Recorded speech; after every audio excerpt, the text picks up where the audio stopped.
ಎಲ್ಲರಿಗೂ ನಮಸ್ಕಾರ. ಪ್ರಾಣಾಭಿಸಾರ ಹೀಲಿಂಗ್ ಮತ್ತು ಟ್ರೈನಿಂಗ್ ಸೆಂಟರ್ಗೆ ಸುಸ್ವಾಗತ. ನಾನಿವತ್ತು ಇಲ್ಲಿ ಒಂದು ಪರಿಹಾರವನ್ನು ಕೊಡ್ತಾ ಇದ್ದೀನಿ. ಈ ಪರಿಹಾರ ಏನಕ್ಕಪ್ಪ ಅಂತಂದರೆ ನಮ್ಮ ಸಾಲ ಬಾಧೆಯ ನಿವಾರಣೆಗೆ.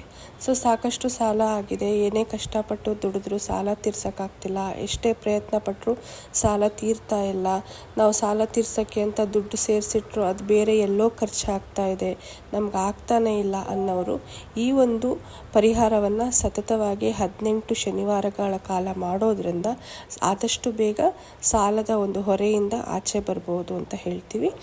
ಇದು ಏನಪ್ಪ ಮಾಡಬೇಕು ಅಂದರೆ ಪ್ರತಿ ಶನಿವಾರ ಸಂಜೆ ಆಂಜನೇಯ ಸ್ವಾಮಿ ದೇವಸ್ಥಾನಕ್ಕೆ ಹೋಗ್ತಾ ಒಂದು ಮಣ್ಣಿನ ದೀಪವನ್ನು ತೊಗೊಂಡೋಗಿ ಹೊಸದೇ ಮಣ್ಣಿನ ದೀಪವನ್ನು ತೊಗೊಂಡೋಗಿ ಆ ದೀಪದೊಳಗೆ 3 ಕರ್ಪೂರ 5 ಲವಂಗ ಇಟ್ಟು ಅದರ ಮೇಲೆ ಒಂದು ಚೂರು ತುಪ್ಪ ಹಾಕಿ ಅದನ್ನು ಆಂಜನೇಯ ಸ್ವಾಮಿಯ ಮುಂದೆ ಆ ದೀಪದ ಥರ ಅದನ್ನು ಹಚ್ಚಬೇಕು.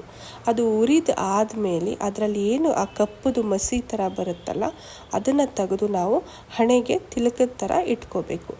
ಇದನ್ನು ಇಟ್ಟುಕೊಂಡು ಆಂಜನೇಯ ಸ್ವಾಮಿಯಲ್ಲಿ ಪ್ರಾರ್ಥನೆ ಮಾಡಿ, ಆದಷ್ಟು ಬೇಗ ನನ್ನ ಸಾಲ ಬಾಧೆಯನ್ನು ನಿವಾರಣೆ ಮಾಡಿಕೊಡು, ಈ ಸಾಲದಿಂದ ನನ್ನನ್ನು ಆಚೆ ತಗೊಂಡು ಬಾ ಅಂತ ನಾವು ಮನಸಾರೆ ಪ್ರಾರ್ಥನೆ ಮಾಡ್ತಾ ಹೋದರೆ 18 ವಾರಗಳಲ್ಲಿ ಸಾಕಷ್ಟು ಬದಲಾವಣೆಗಳು ಕಾಣಿಸುತ್ತೆ.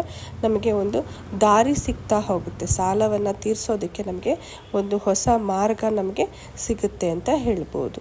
ಈ ಒಂದು ಉಪಾಯವನ್ನು ಮಾಡಿ ನೋಡಿ, ಒಳ್ಳೆಯದಾಗಲಿ. Thank you.